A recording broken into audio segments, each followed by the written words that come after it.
योगी आदित्यनाथ, श्री योगी आदित्यनाथ। अध्यक्ष महोदय, माननीय श्री मुलायम सिंह जी ने अभी जो बात यहाँ पर कही है, और मुझे अच्छा लगा कि लालू जी आज उनका समर्थन कर रहे हैं। प्रधानमंत्री के लिए भले ही उन्होंने समर्थन न किया हो, लेकिन आज समर्थन कर रहे हैं, पता नहीं किस बात के लिए। लेकिन मैं आपके माध्यम से पूरे सदन का ध्यान आकर्षित करना चाहता हूं उन मुद्दों की ओर जो आज भी सदन की मर्यादा के विरुद्ध यहां पर बातें हो रही हैं और किस प्रकार से गुमराह किया जा रहा पूरे देश को। अयोध्या में 3 प्रकार की परिक्रमाएं होती हैं, पंचकोसी, 14 कोसी और 84 कोसी। और महोदया, उसी परंपरा के अनुसार 84 कोसी परिक्रमा देश के संतों ने प्रयागराज महाकुंभ के अवसर पर 10,000 संतों ने वहां पर तय किया था और उसी के अनुसार परिक्रमा का यात्रा का कार्यक्रम तय हुआ था।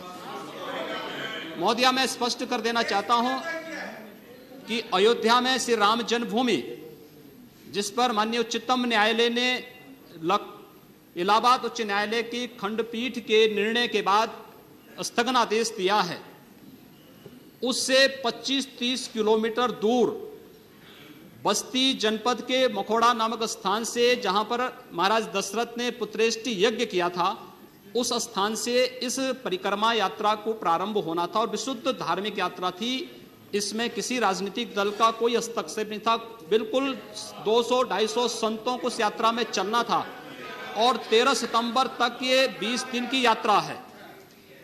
लेकिन जिस प्रकार से धार्मिक स्वतंत्रता के मौलिक अधिकार पर उत्तर प्रदेश सरकार ने प्रहार किया है, महोदय, पहली बार ये देखने को मिला है कि लगभग 2000 से अधिक संतों को गिरफ्तार किया गया है और पूरी तरह अपमानित किया गया है। यहां तक कि अयोध्या जी में सरयू जी का स्नान करने वाले जो संत ऐसे हैं जो केवल सरयू जी का स्नान करते हैं, उसी का जल का ग्रहण करते हैं, उन्हें वहां सरयू जी का पूजन नहीं करने दिया गया, स्नान नहीं करने दिया गया, जबरन उठा करके बंद कर दिया गया, उन पर लाठियां चलाई गई हैं, पूरी तरीके से अपमानित करके। सबसे पहले तो सरकार ने हमारे संवैधानिक और मौलिक अधिकारों का हनन किया है। दूसरा, जहां तक स्थगन आदेश की बात है, मैं याद दिलाना चाहूंगा, इस देश के अंदर सेकुलरिज्म के नाम पर राजनीति करने वाले उन सभी दलों को 1994 में कांग्रेस नेतृत्व की ही सरकार ने सुप्रीम कोर्ट में एक शपथ पत्र दिया था और यह कहा था कि अगर तय हो जाएगा कि अयोध्या में विवादित जो ढांचा था, वह ढांचा किसी हिंदू मंदिर या स्मारक को तोड़ करके बनाया गया है, तो हिंदू भावनाओं के अनुरूप कार्य होगा। आखिर यह साबित हो चुका है। अयोध्या में 30 सितंबर 2010 को इलाहाबाद उच्च न्यायालय की लखनऊ खंड पीठ की पूर्ण पीठ ने जो फैसला दिया है, उसमें तीनों जजेस ने एक स्वर से कहा है कि विवादित भूमि ही राम जन्मभूमि है, और जब विवादित भूमि राम जन्मभूमि है तो फिर उसके लिए कानून बनाने की मांग इस देश का संत समाज कर रहा है, कोई पाप नहीं कर रहा है। हम अपने हक को मांग रहे हैं और हम यही मांग कर रहे हैं कि अयोध्या में राम जन्मभूमि में भव्य मंदिर का निर्माण होना चाहिए, कानून इस सरकार को लाना चाहिए, क्योंकि सुप्रीम कोर्ट में शपथ पत्र कांग्रेस नेतृत्व की सरकार ने उस समय दाखिल किया था और उसी क्रम में हम मांग कर रहे हैं। और संतों को उनके हकों से वंचित किया जा रहा है, उनके धार्मिक यात्रा को प्रतिबंधित किया जा रहा है, उन्हें अपमानित किया जा रहा है। और किस समाजवाद की बात मुलायम सिंह जी कर रहे हैं, किस संविधान की बात कर रहे हैं? ये समाजवाद है। स्वयं राष्ट्रीय अध्यक्ष हैं, इनके 2 भाई महासचिव हैं, इनका पुत्र प्रदेश अध्यक्ष है। कौन से समाजवाद की बात करते हैं? परिवारवाद की बात करते हैं। बेवकूफ बना रहे देश को, ये केवल देश को बेवकूफ बनाने का कार्य कर रहे हैं और बेवकूफ बना करके समाजवाद के नाम पर समाज को बेवकूफ बना करके सेकुलरिज्म की ध्वजियां उड़ा रहे हैं। 30 दंगे उत्तर प्रदेश के अंदर हो चुके हैं महोदया, 1 वर्ष में 30 बड़े बड़े दंगे।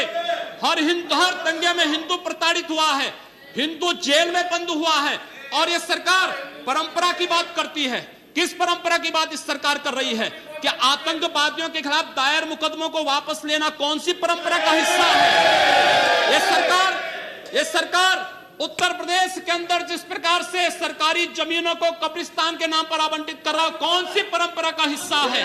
जिस प्रकार से वहां के वहां के गरीबों, वहां के पिछड़ी जाति, वहां के अनुसूचित जाति के हकों पर डकैती डला करके ये सरकार जिस प्रकार से जंगल राज कायम की उत्तर प्रदेश के अंदर, आखिर वो किस परंपरा का हिस्सा है? और इसीलिए मैं आज के इस माध्यम से आपसे अनुरोध करना चाहूंगा, उत्तर प्रदेश सरकार ने उत्तर प्रदेश के अंदर हमारी धार्मिक भावनाओं का अपमान किया है, संतों को अपमानित किया है।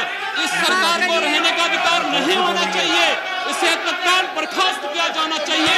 आपसे मैं ये अनुरोध करूंगा कि भारत सरकार से मैं ये मांग करूंगा, ये सरकार लड़ाने का कार्य कर रही है, यह केवल मुस्लिम जिहादी आतंकवाद को प्रश्रय दे करके हिंदुओं को अपमानित करके संतों का अपमान करना चाहती है।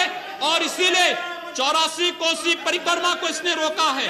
महोदया, जितनी फोर्स वहां लगाई गई उसका दशांश भी, महोदया, उसका केवल दशांश भी केवल सुरक्षा के लिए देखी 200-250 संत अपनी धार्मिक यात्रा को शांतिपूर्ण ढंग से निकालते।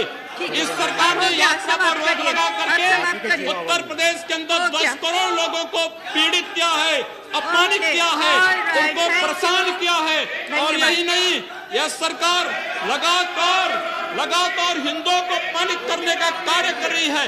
और इसीलिए मैं आपके माध्यम से अनुरोध करूंगा, इस सरकार को रहने का कोई अधिकार नहीं, इसे बर्खास्त किया जाना चाहिए।